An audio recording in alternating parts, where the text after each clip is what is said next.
everybody, we are the K3, and this is our weekly watch list where we watch as many K-dramas in a given week and come back to you and report what we're liking, loving, and dropping. Yeah!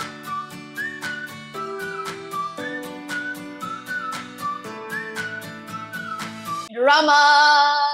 If you are looking for words of inspiration here on YouTube on Sunday, they broadcast live Dear Class of 2020. And even though you may not have a high school or college or middle school graduate in your home, there were just some amazing guests. The Obamas, Beyonce, Lizzo opened the show, and some really inspiring calls to action. So if you're looking to fortify why you should be protesting right now, what difference you can make, would highly suggest checking out Dear Class of 2020 here on YouTube. We'll put a link down below as well, for sure. Yeah. Let's get this weekly watch list started, because everything that everybody is saying out there is you got to have a relief valve, and ours happens to be K-dramas. So if that is yours as well, we are here for you, and we are going to talk some K-drama to get a little bit of that relief valve access.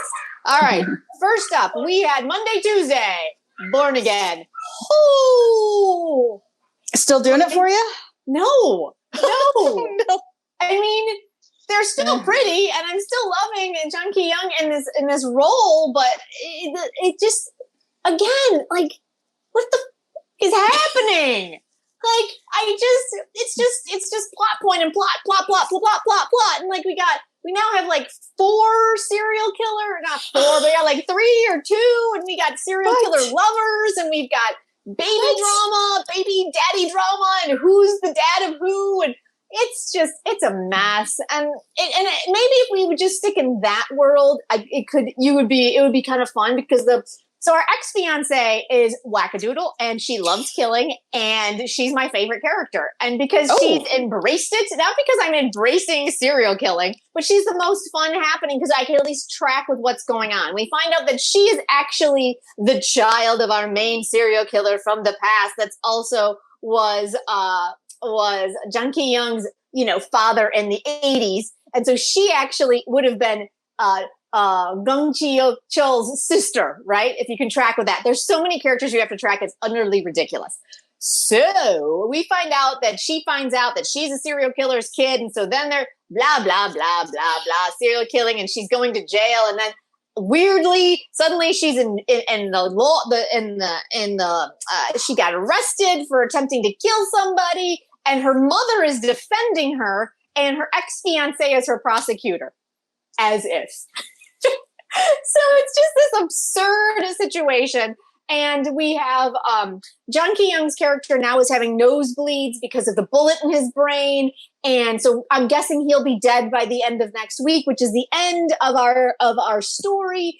And then we've got this romance that makes no earthly sense whatsoever. And our lead girl, Jin Se-young, God bless. She's not my favorite actress. We have mentioned this before. But there's nothing for her to do in the script, because the script is literally, they use this character simply as a device to forward everything for everybody else. So her actions make no sense. Like at one point she's dating the Jung Ki-young character, and then in the next minute she's fawning and she's missing and yearning for our Lee Soo-hyuk character. And it's like, who are you? Who do you want to be with? Like, she can't even make that decision. And it's like, it's always just these weird moments, because simply the script needs to hear this from the lead guy.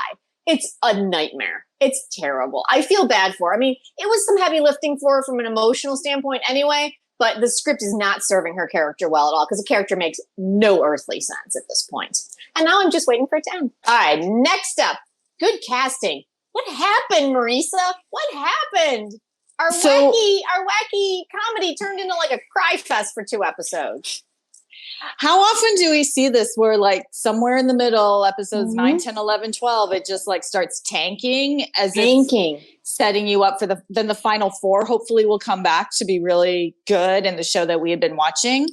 But yeah, here we are, 11 and 12. Yeah. What was it? 10, 11, 11, 12, something like 11, that. It was 12. Just like, Oh my God. And they keep trying to shoehorn in this idol storyline. It makes no sense. It's completely pointless. I know he literally yes, he has no point at this point. No He's point. just whining. Yes. Some more.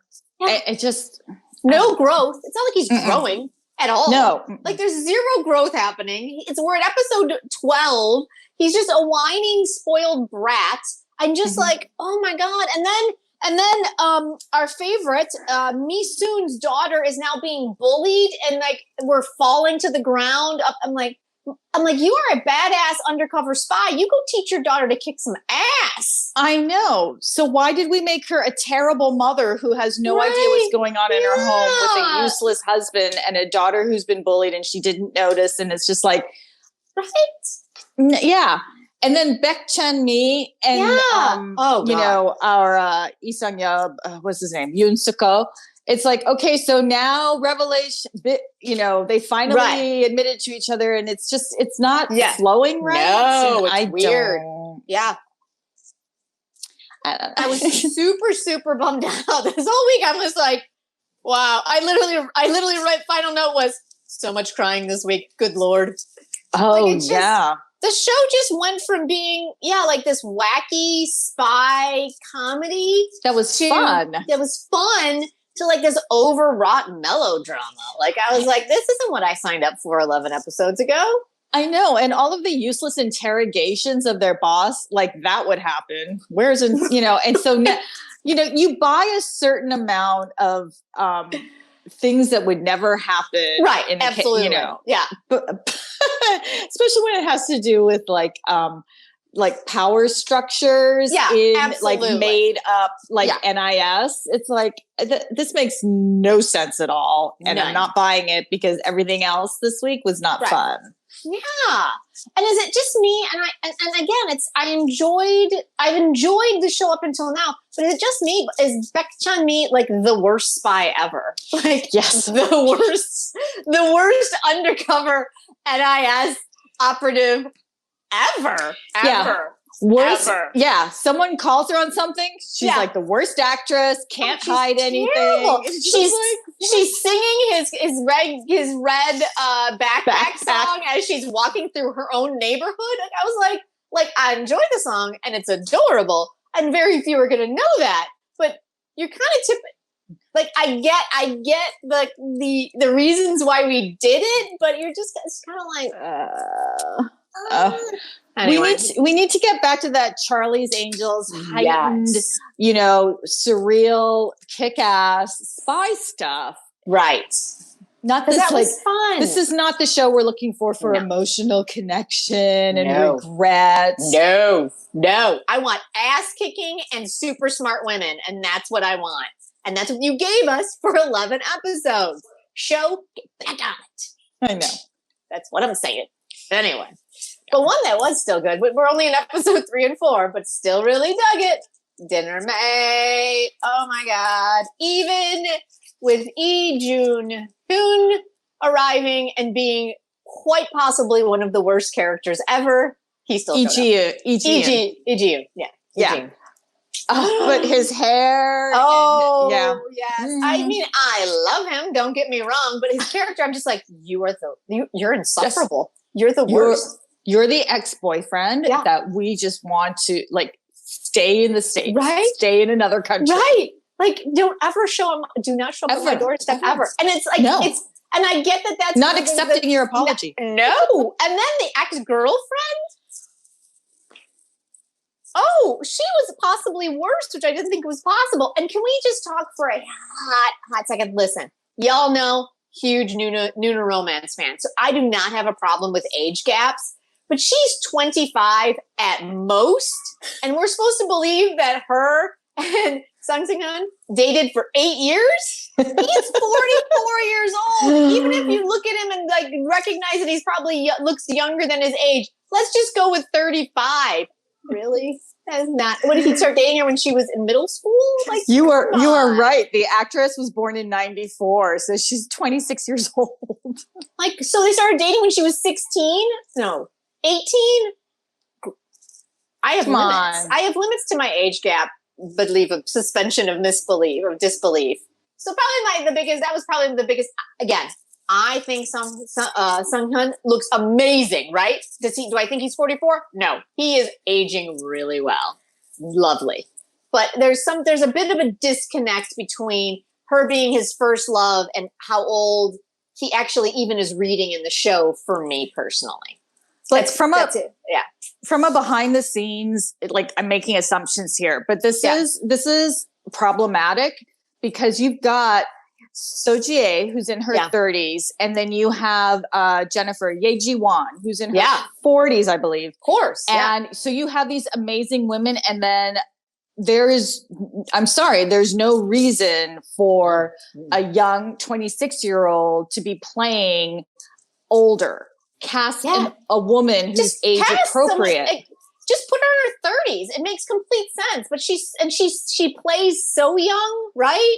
Like, not only is it that she is young, and I'm, it's just like, I mean, I just, based on the character you're showing us for him, I can't even see him wanting to date her anyway, ever. So you start to it's becoming a compounding problem for me. Yeah.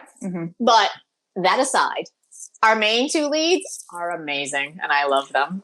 I love them so much. So much. All right. So the show that we really totally fell for Song Sun-un in was The Player. And he was like 100% swagger in that show.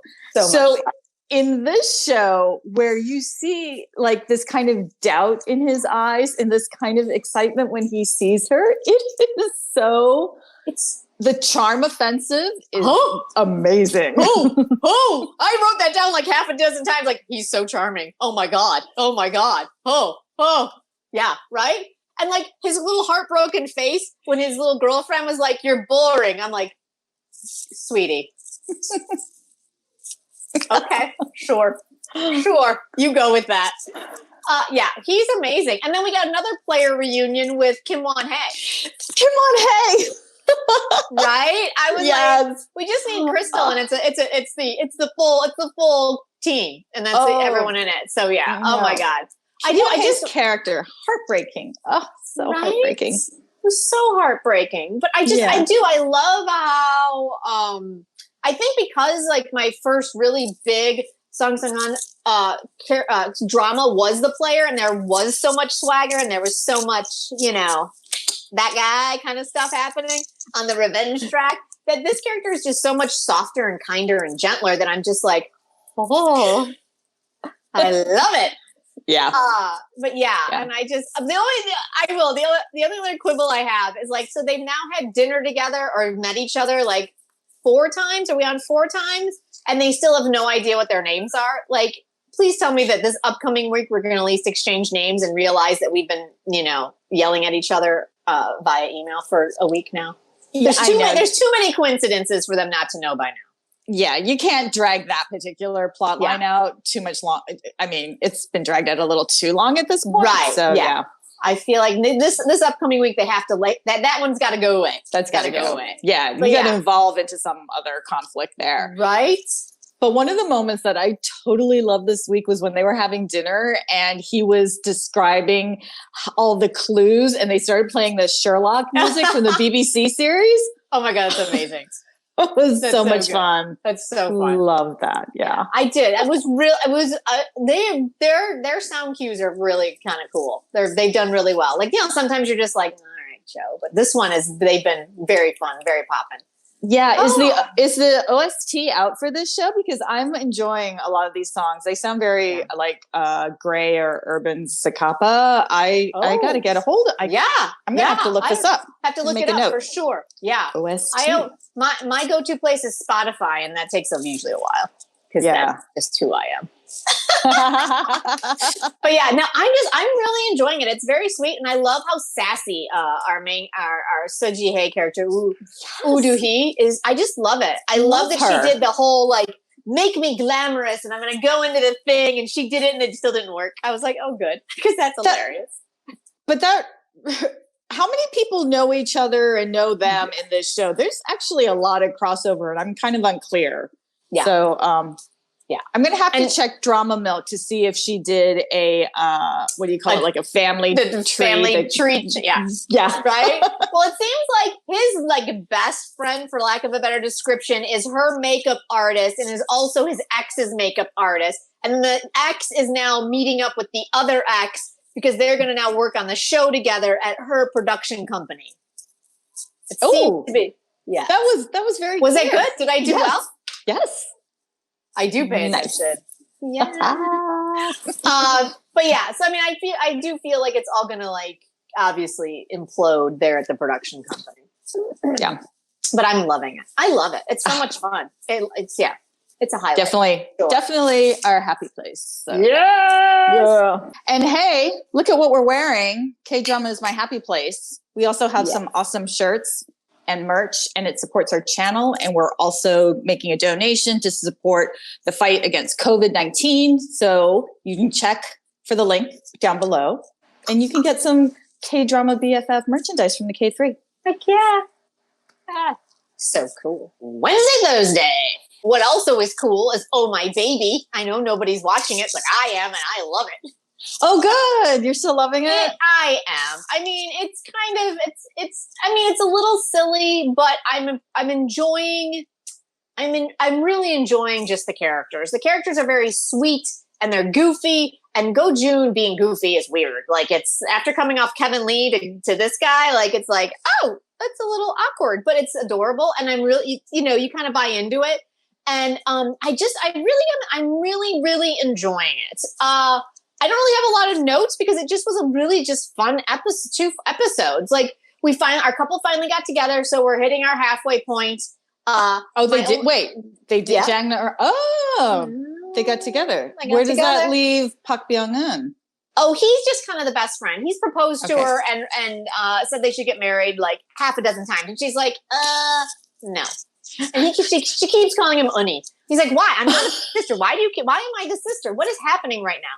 And they brought back the ex-wife, so I don't know if that's going to be an issue. Okay. So I'm hoping they don't get back together because the ex-wife's kind of awful. But she abandoned her child, right? I'm sorry. It was terrible. It was awful. Like, and she came back wanting to do the first birthday party, and like he's like, you didn't even ask how she's doing, and he like, righteous indignation. He's so good. He's such a great actor. He can do the goofball weird shit and then pivot to these really just beautifully emotional scenes. He's such a great actor. I love watching him so much.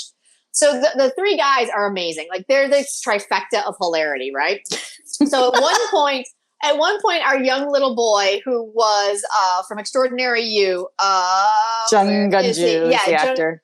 Jung Gun-ju. He's the youngest, and so he's like the most virile, right? So Jang Nara's been kind of like grading the guys to figure out which one she's going to ask for the sperm, and then she goes and she takes Chae Tong I can't pronounce his name, Chae Kang Utem to get his physical, and his physical comes back where his sperm is 10 times the average. Like, he's got so much extra sperm that he just wants to give it away. And so he's agreed potent, to, huh? Yeah, he's super potent. So at one point he's kind of agreed to do this for her. And so she's talking with another friend about this, plus the fact that she likes Han Yi-sung, right? But our boy overhears it and thinks she likes him. Wackiness ensues. He lays a kiss on her. She's like, what are you doing? And he's like, oh, he's super drunk. So he goes home. And then he calls the 2 older youngs to him to like get advice. And they're both like, no, son, no. Like, they were like giving him terrible advice. It was hilarious. And at one point they're like, you need to have a band and do a dance number and make it public. And if you can play an instrument. And he's like, great. Yeah. And the guys at one point, June leans over to Park Byung, and he's like, what if she ends up digging this? And Park Byung goes, right. Hari's weird. She might really become into this.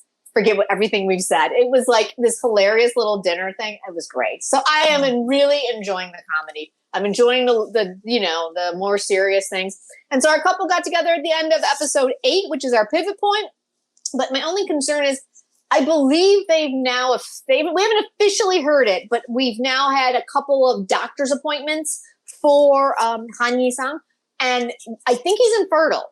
And so that's going to be a really big issue And so I'm hoping we don't sit on that for like 4 episodes before he officially tells her, as the reason she wants to have a relationship is she wants a baby. And so, yeah. Oh. So that's where we are heading into the second half. So I have high hopes. I also know how some of these go. So I leave it at that. Come on, Jill, you're doing so well to the halfway point. So fingers crossed. But yeah, anyway. And then truly just the sweetest show out there right now, in my personal opinion. Mystic Pop-Up Bar, man.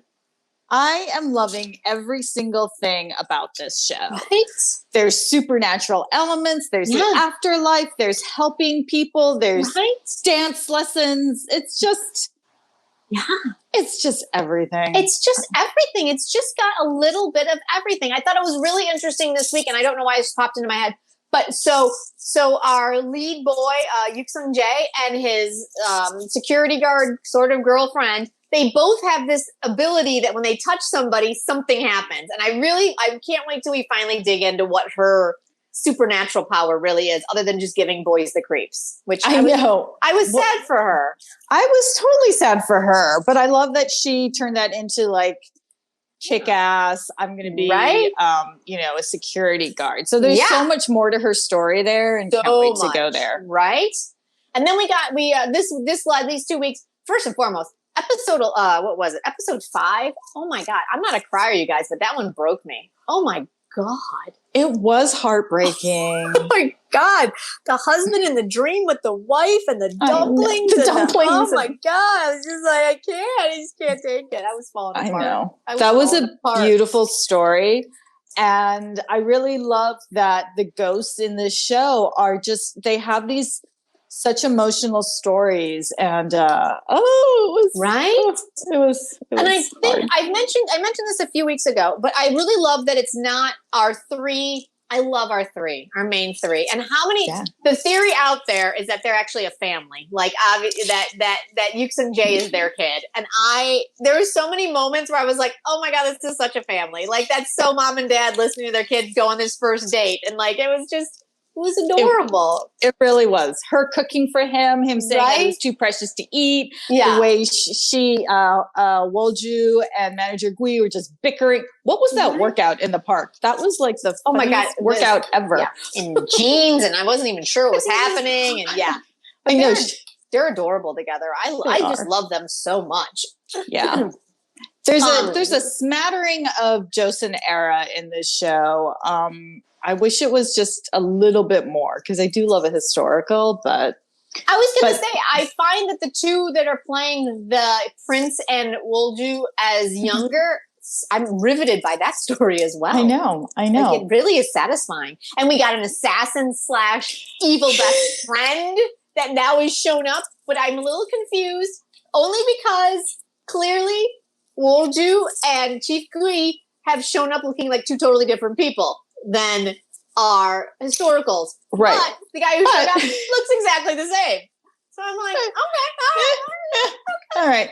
Rules of the afterworld, we don't know. Rules. Who need rules? Yeah. Rules, schmules. But I'm loving it. It's just so good. Yeah. The second episode this week, episode 6, this is one of those shows where I wish it would slow down. Like, you know what I mean? Like, I really miss Hospital Playlist right now so badly. So this show, sidebar, if you loved all the music in Hospital Playlist, the Swoon here on YouTube has done a supercut of all of their songs. Oh, so it's like a half hour of just their songs. Oh wow, it's so great work, Swoon. That's fantastic. Yes. So this is one of those shows where it's like, I'm loving every single second of this show. And so I'm like really glad we're only on episode 6, 5 and 6. Yeah. But the two storylines this week were just really beautiful and had all to do about like true love and what an actual marriage looks like. Yeah. It was beautiful. It was just, and I think this is what I mentioned before. It's like this show, there's not, I don't know it's not like it's not mean, because there's definitely some, like, clearly how Wolju got here was, your typical set up for a K-drama, right? Right. But all the different like cases that they've been on have come from just such an amazing place of love. Like it's just, it's such a heartwarming show. It's just so satisfying and good and kind and just love it.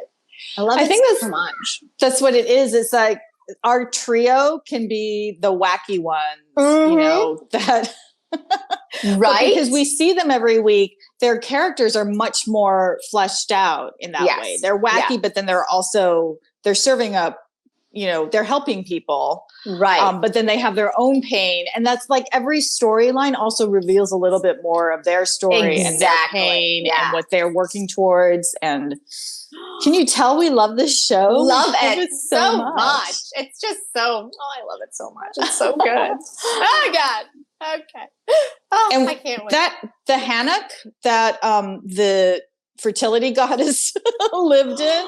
She was so fun. I love She was hilarious. I love the afterlife, hilarious. by the way. All our afterlife scenes bring me so much joy because they're so wacky and ridiculous. And I love the fact that they do all their transactions on an iPad.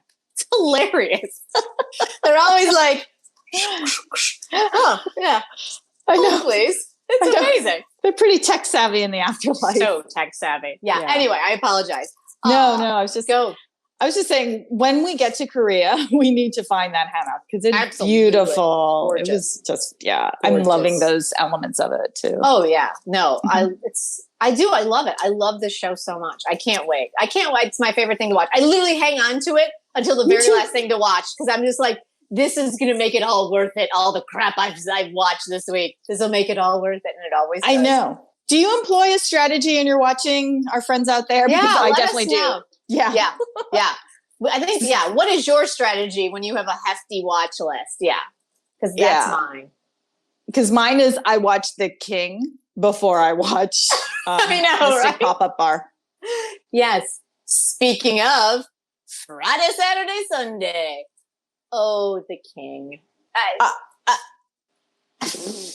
I didn't take any notes. I took too many because I just literally was just like, huh? What? Why? Whoa. And then I just gave up. If you weren't confused before, this show, so we're offset by a week.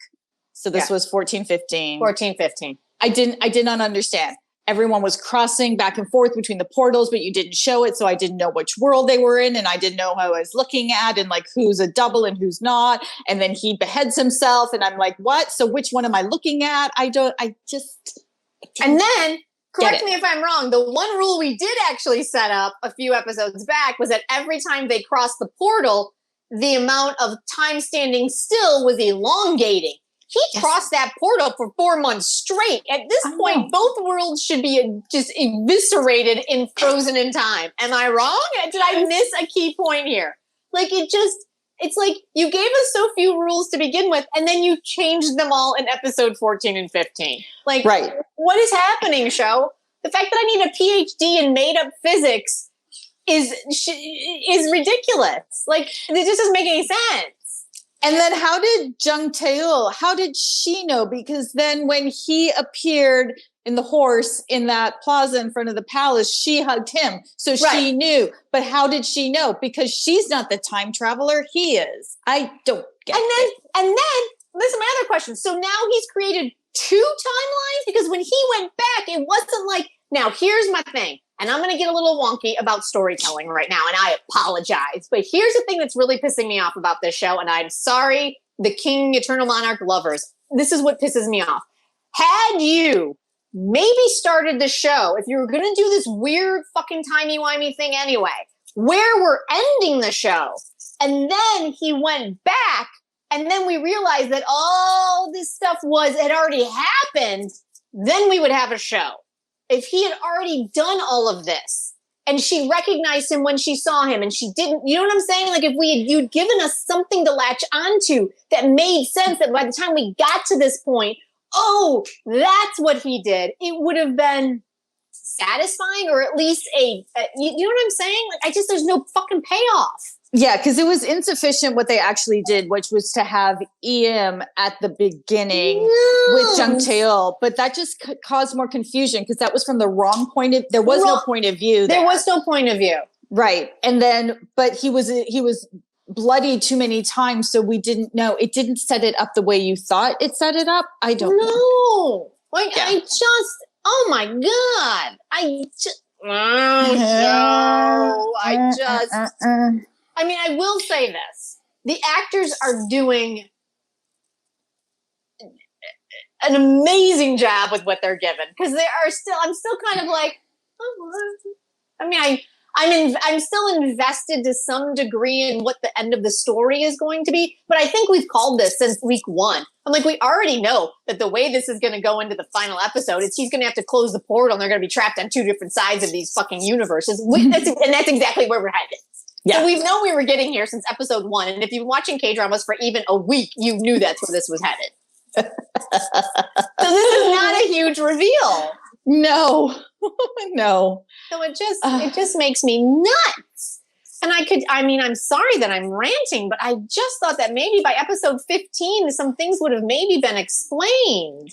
We're ranting and disappointed because we wanted this show to work so much. So much. And that the elements as separate pieces, you've got all these amazing actors. You've got this production budget that is like through the roof. You've got it on Netflix. You've got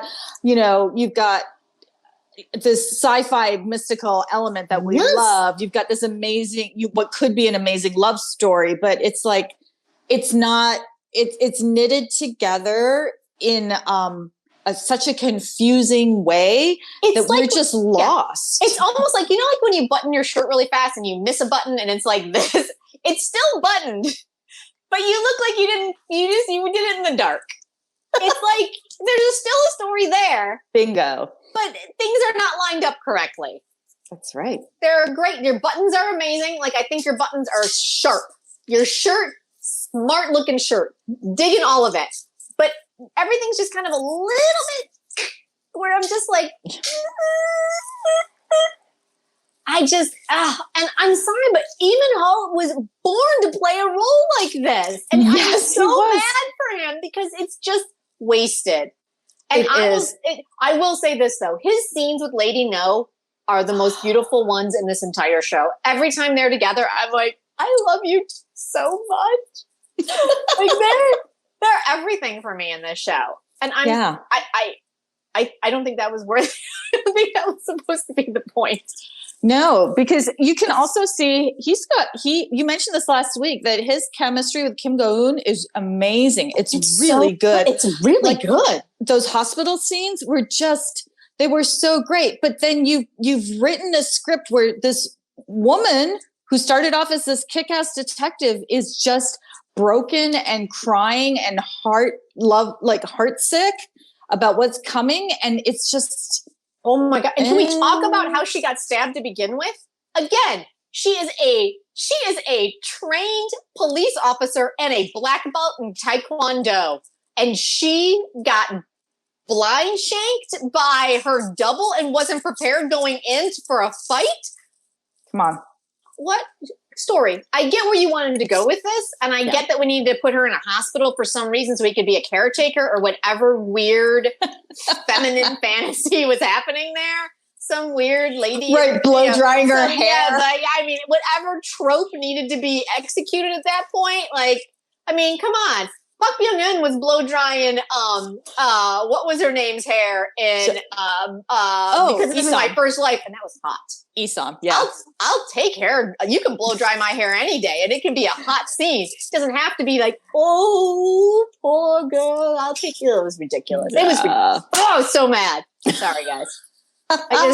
It just makes no earthly sense. And they just given us so many. I don't even know. Who cares anymore? Just close the portals and let's end it. Oh, I know. Because I was just looking at the cast list here because we also have Kim Jong-il playing Jung Tae-il's sister in The Republic, and then she's the social media, advisor in The Kingdom. She's disappeared. I thought they were setting her up with like Udo Hwan's character and that there'd be something sparky there. And again, his goodbye to himself, was one of the most. That was the best scene between him and Lady No and Ego and Lee Min Ho. Those were the best two scenes in 4 hours. It felt like 4 hours. It was probably like 2, but still, you know what I'm saying. These last 2 episodes, those were the best 2 scenes in the whole thing, and I just don't get it. I don't get it. And I mean, I do. I want to love you. I do. I know. But you make no earthly sense. But thankfully you're wrapped up next week and we can stop ranting about it because, oh God, like I just need it to make sense. And it's just not. Jen, you just have to accept the fact that this story is never going to make sense. Okay.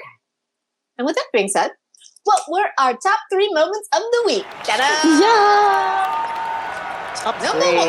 Oh, let's go with the fact that who was my favorite cameo of the week? Dun dun! Tae-in-ho. I was so happy to see him. He's just a nugget. He is. So he appeared in Mystic Pop-Up Bar in the IVF storyline. Right?